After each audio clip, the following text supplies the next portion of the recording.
बाल कांड में मन की शुद्धि पर ज्यादा जोर दिया है। इस बाल कांड मानस में एक कांड ऐसा भी है जिस कांड का नाम सुंदर कांड है। सुंदर कांड है, आपको पता है उस सुंदर कांड में इतनी मारकाट मची है, इतनी मारकाट मची है, फिर कैसे वो सुंदर कांड हो गया? आपको पता है राम जी को वनवास माता कैकेयी ने नहीं, मंथरा ने नहीं, उनकी ही मां कौशल्या ने दिया।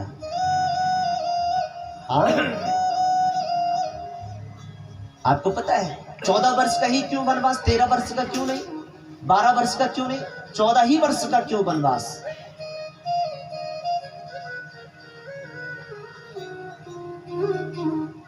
राम कथा है।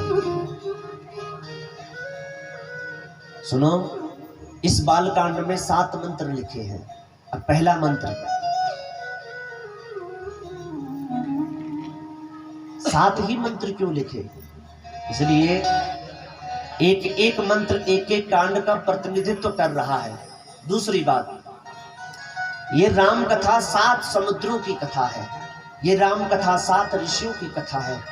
हमारे 7 दिन होते हैं, सोम मंगल बुध बृहस्पति शुक्र शनि और रविवार।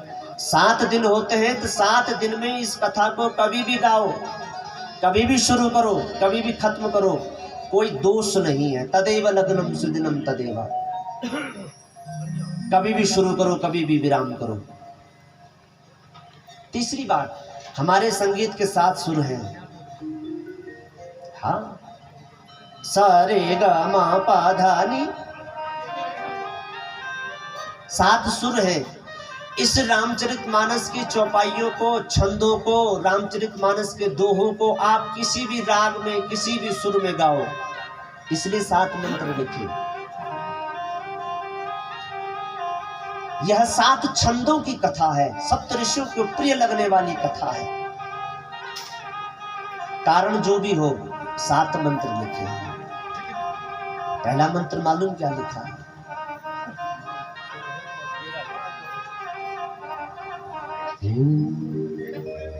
वर्णानामर्थ संघानां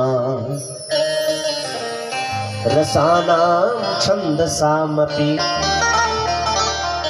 मंगलानां च कर्तारौ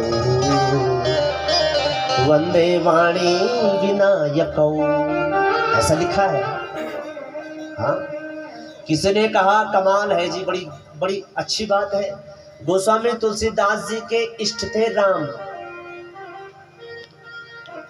अच्छा, उन्होंने अपने शब्द की जो शुरुआत करनी थी, उन्होंने बड़ी कवि क्यों ना हो, कितना बड़ा राइटर क्यों ना हो, कितना बड़ा वक्ता क्यों ना हो, अपने वक्तव्य की शुरुआत, अपनी लेखनी की शुरुआत या तो ओम से, या श्री गणेशाय नमः, या उसके इष्ट का नाम पहले लिख करके करता है। यहाँ गोस्वामी तुलसीदास जी ने अपने इष्ट का वंदन नहीं किया, पहले राम नहीं लिखा, पहले वर्ण लिखा। ध्यान से सुनना, वर्णानामर्थ संघानाम, वर्ण शब्द लिखा। अच्छा, आश्चर्य तो इस बात का हुआ जब राम कथा को विराम किया, वर्ण से शुरू किया और मानव पर खत्म किया। अंत में मालूम क्या लिखा है?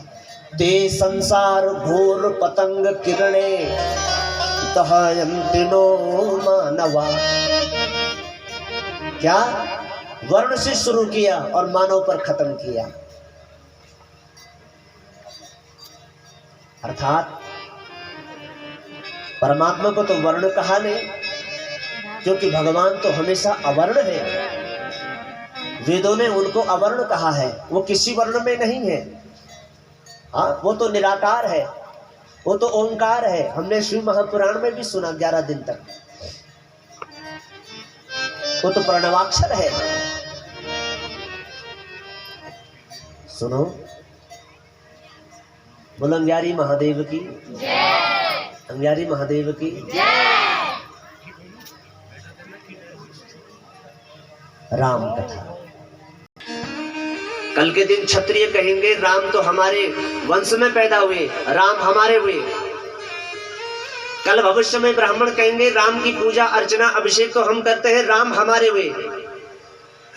वैश्य कहेंगे सारी तैयारियां खर्चा बर्चा तो हम करते हैं, वैश्य हैं।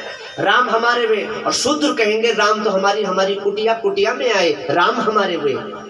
इसलिए वर्ण का भेदन करके गोस्वामी तुलसीदास जी कहते हैं जो वर्ण में सच्चा मानव बनना चाहता हो वो राम कथा का अधिकारी है। रावण मरण मम्मी पर तैयार हो जिसका व्यक्तित्व तो राम जैसा हो। रावण अर्थात घमंड, रावण अर्थात पाखंड, रावण अर्थात दर्प, रावण जातिवाद, रावण वर्गवाद, क्षेत्रवाद, नक्सलवाद, आतंकवाद, भ्रष्टाचार, वो रावण है जो आज हमारे घर घर में है, हमारे मोहल्ले में है, हमारे गलियों में है। हाँ, इसलिए रावण चाहता है कि समाज में एक ऐसा आदमी तैयार हो जिसका व्यक्तित्व तो राम जैसा हो। रावण मरण मनुज कर जांचा, रावण तो मनुष्य से मरना चाहता है, इसलिए तो परमात्मा राम मनुज अवतार में आए। एक ही श्लोक में गोस्वामी तुलसीदास जी ने गौरी को भी प्रणाम किया और गणेश को भी प्रणाम किया। हाँ, पहले वंदे वाणी, हे भगवती सरस्वती मैं आपको प्रणाम करता हूं और मेरे कंठ में बैठ करके शब्द प्रकट करो। फिर विनायको, चाहते तो गणेश भी लिख सकते थे, उन्होंने विनायक लिखा। हाँ, गणेश, गोबर को गणेश कहते हैं, इसलिए तो एक शब्द प्रचलन में चल पड़ा गोबर गणेश। शंकरो वंदे श्रद्धा विश्वास रूपिणो या व्याम बिना न पश्यन्ति सिद्ध सांथस्थमीश्वरम। जो विश्व के माता पिता है, भवानी और शंकर दोनों को प्रणाम किया। भगवान शिव विश्वास के प्रेरणा है ना, कभी दक्ष के घर प्रकट होती है तो कभी हिमालय के घर प्रकट होती है, इसलिए श्रद्धा अंधी होती है, श्रद्धा अंधी होती है। और जो विश्वास है शिव स्वरूप वह जागरूक होता है, विश्वास अजन्मा होता है, विश्वास चिरंजीव होता है, विश्वास शाश्वत होता है, विश्वास शिव होता है। इसलिए श्रद्धा और विश्वास को प्रणाम किया।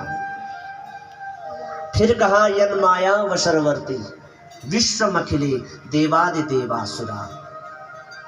जिस माया अधीश्वरी के द्वारा ये संपूर्ण विश्व प्रपंच तैयार होता है, उस माया अधीश्वरी को मैं वंदन करना चाहता हूँ, मैं प्रणाम करना चाहता हूँ।